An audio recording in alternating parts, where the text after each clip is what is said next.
अपूर्व रंग, मनातलं मनापासून. लेखिका अपूर्वा वाणी. बंध नात्यांचे. सुट्टी असली की गल्लीतली मुलं मुली एकत्र खेळताना मी नेहमी बघते.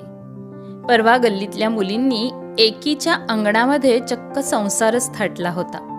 हो, आपण सगळेजण लहानपणी जी खेळलोय ना, ती भातुकली, ते बाहुला बाहुलीचं लग्न, कोणी स्वयंपाक करत होतं तर कोणी जेवायला बसलं होतं. मी हे करणार नाही असा वादही दिसला. त्या चिमुरड्या 8-10 वर्षांच्या मुली आपल्या घरामध्ये जसं घडतं त्या अनुभवावरून तिथे आपापली भूमिका पार पाडत होत्या. लांबून त्यांचा हा खेळ बघताना खूप मज्जा आली. लुटूपुटूची लढाई असते ना, तसाच खेळण्यांमधला हा संसार. मुरमुऱ्याचा भात, लाह्या, बिस्किटं, दाणे, फुटाणे हाच त्यांचा खाऊ. कोणी मातीची भांडी तर कोणाची लाकडाची भांडी, कोणाची प्लास्टिकची सुद्धा होती. कुणी आईची ओढणी साडी नेसून तर कुणी बाबांचा शर्ट घालून. भातुकलीमधली सगळी खेळणी बघितली आणि मला बालपण आठवलं. मनात आलं, भातुकलीचा हा खेळ मोठं झाल्यावर जेव्हा खरा संसार मांडण्याची वेळ येईल तेव्हाही या मुली इतक्याच रममाण होऊन खेळतील का?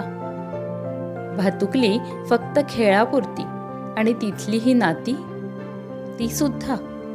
कारण खऱ्या संसारात नाती खेळण्यांइतकी तकलादू नसतात. प्रत्येक नात्याला असतो एक वेगळा पदर.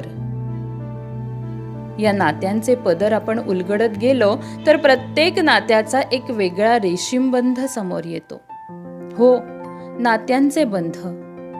एक नातं जोडताना त्या नात्याला अनेक कंगोरे असतात. प्रत्येक नात्याचा वेगळा पदर जसजसा उलगडत जातो तशी त्याची भूमिका, जाणीव, जबाबदारी सगळंच बदलत जातं.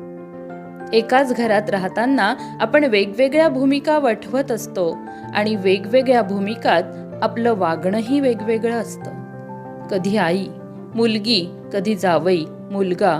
प्रत्येक नात्याला एक वेगळा पदर, एक बंध असतो नात्याचा.